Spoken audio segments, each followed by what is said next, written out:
And you would say, what about an adventure tonight in which something terribly exciting and rather dangerous is going to happen, but I'll know I'm dreaming, so it won't be too bad. And I'll wake up if it gets too serious. So you do that for a while. You rescue princesses in distress from dragons and all sorts of things. And then when you've done that for some time, you say, now let's go out a bit further. Let's forget it's a dream and have a real thrill. Ooh. But you know you'll wake up. And then you get, after you've done that for a while, you get more and more nerve until you sort of dare yourself as to how far out you can get. And you end up dreaming the sort of life you're living now.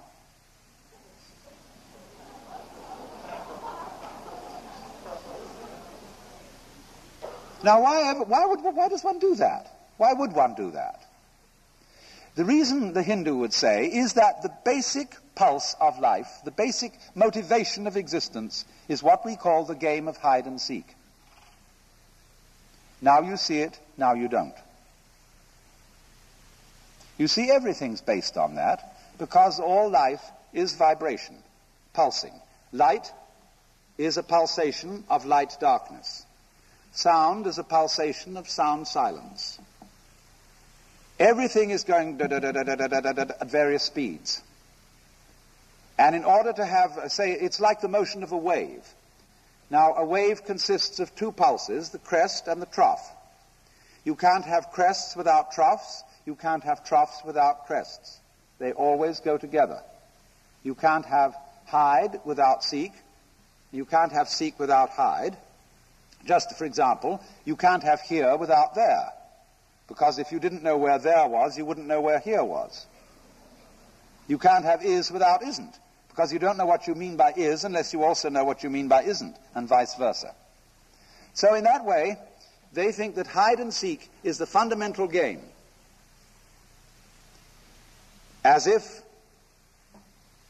the Lord, God, the Brahman as they call it, said in the beginning, get lost, man. Disappear, and I'll find you again later. And then when, the disappearance gets very far out, then the contrary rhythm begins, and the dreamer wakes up and finds out, whew, that was a relief. And then, after a rest period in which everything is, of course, at peace, it starts all over again, because the spirit of adventure springs eternal. Now then, the Hindus had extremely vast ideas of space and time for their period in history, and they have the theory that the hiding part of the game goes on for 4,320,000 years, a period called a kalpa, K-A-L-P-A in Sanskrit. And then the seek part, that is to say, let me put it this way, the dreaming part is followed by the waking part. The dreaming is the hiding, where the Godhead imagines that it's all of us. Then for another 4,320,000 years, there's a period of awakening. And then at the end of that, again begins the dream. Now the dreaming period is further subdivided into 4 stages. The first stage is the longest, and it's the best. During that stage, the dream is beautiful. The second stage is not quite so long, and it's a little unsettling. There's an element of instability in it, a certain touch of insecurity. In the third stage, which is not, again, so long, the forces of light and the forces of darkness, of good and of evil, are equally balanced, and things are beginning to look rather dangerous. And in the fourth stage, which is the shortest of them all, the negative, dark, or evil side triumphs, and the whole thing blows up in the end. But then that's like the bang in the dream, when you get shot in a dream and you wake up, and it was after all a dream. And so then there's a waking period before the whole thing starts again. But you will notice, if you compute, I haven't gone into the mathematics of it, but if you do, you will find out that in this drama, the forces of the dark side are operative for 1/3 of the time, the forces of the light side for 2/3 of the time. And this is a very ingenious arrangement, because we are seeing here the fundamental principles of drama. Consider drama. Here is a stage, and over the stage here is what we call the proscenium arch. And out there is the audience. Now, you're supposed to be in the world of reality. So let's suppose this isn't a lecture tonight, but a show. And you've come outside into the show, and you know you're real people living in the real world, but you're going to see a play, which isn't real. There are actors coming on the stage, but behind the scenes here, they're real people like you. But so that you don't see them that way, they're going to put on their costumes and their makeup, and then they're going to come out in front here and pretend to various roles.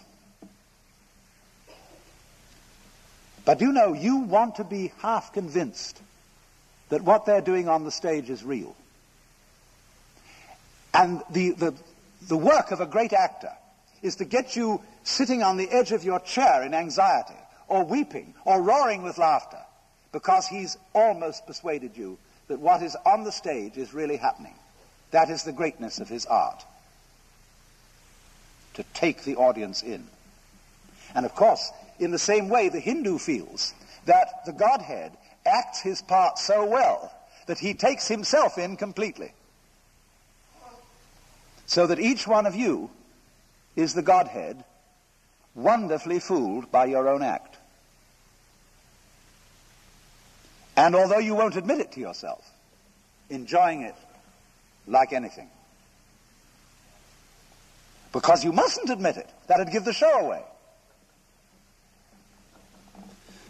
Now, it's a funny thing. When you say, I'm a person, the word person is a word from the drama. You know, when you open a play that is the script, you'll see the list of the actors, and it's called dramatis personae, the persons of the drama. And the word person in Latin is persona. That means through sound. Something through which sound comes. Because the persona in Greco-Roman drama was the mask worn by the actors, and because they acted on an open-air stage, the mouth was shaped like a small megaphone, and that would project the sound. So the person is the mask. Isn't it funny now how we've forgotten that? And so Harry Emerson Fosdick could write a book called How to Be a Real Person, which, if translated literally, is How to Be a Genuine Fake. Because in the old sense, you see, the person is the role, the part played by the actor. But if you forget, you see, that you are the actor, and you think you're the person, you've been taken in by your own role. You're enrolled. You're bewitched, spellbound, enchanted.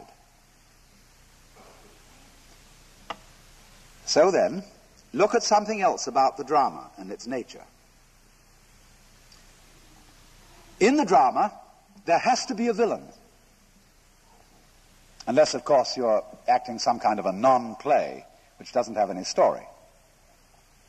But all fundamental stories start out with the status quo, where everybody's sort of going along, and then something has to come in to upset everything. And the interest of the play is, how are we going to solve it? It's the same when you play cards. Supposing you're playing solitaire. You start by shuffling the deck, and that introduces chaos. And the game is to play order against chaos.